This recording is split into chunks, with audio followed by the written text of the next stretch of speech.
Day 4 in the trial of Lemaricus Davidson didn't serve up any real surprises, and in fact it was a day for the state to shore up their case with a lot of forensic proof and also the airing for the first time for this jury of Davidson's statement to police. Davidson is standing trial in the January 2007 torture slayings of Channon Christian and Christopher Newsom. He claims he didn't do it. In today's testimony, we started off with Tim Shade. He's a fingerprint expert at the Knoxville Police Department, and what he told this jury was that of the 5 bags that were wrapped around Shannon's body, 3 of them had Davidson's palm prints on them. The inner 2, they weren't able to lift any prints at all.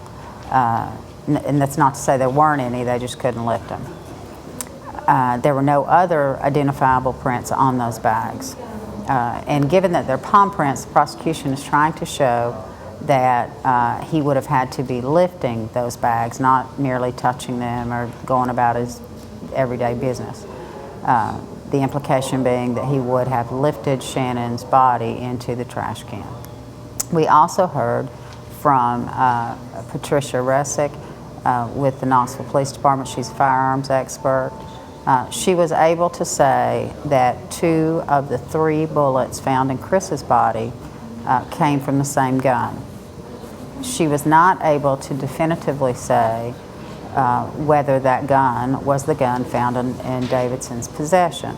Interestingly enough, Davidson in his statement may well have conceded it was his gun. He made a big to-do in his statement about discovering that he had a bullet missing from his gun, and he's just certain now that the real bad guys in his view, the gang from Kentucky, must have used his gun. But in the end, Ressig's testimony in terms of being able to identify the murder weapon was a wash really for both sides.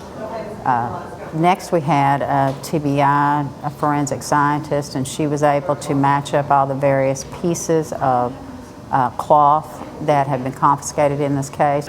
There was 1 pillow sham, 1 curtain tie, 2 valance curtains, 2 pieces of fabric that fracture matched together to form a complete curtain, and 7 pieces of fabric that do not form a complete curtain.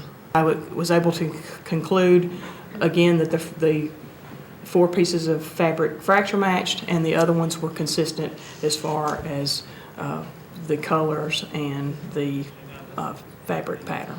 That same type cloth was used to bind Channon and also stuffed over top of her in the trash can. There were pieces of it at the scene where Chris's body was found near the railroad tracks, and some of it also was used to bind Chris. And finally we had Davidson's statement. And it's not the first time that the public has necessarily heard this statement. We've had a lot of motions hearings about whether the jury ought to hear it, and the defense lost. This statement presents a real problem for the defense, and it's probably the biggest hurdle that they've got right now.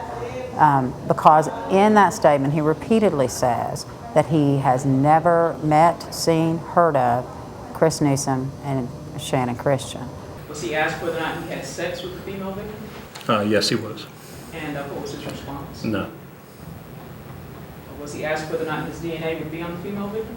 Yes, he was. And what was his response? He did not think so. And again, was he asked whether or not he knew the victims?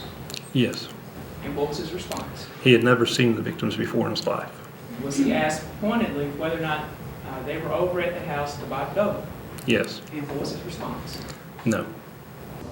And of course that's a real problem, since the defense is trying to say that the kids were over there to buy drugs and were not in fact carjacked at all.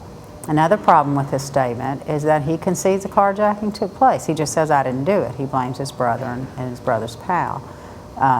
So it's not clear at this point how the defense is going to clear that particular hurdle.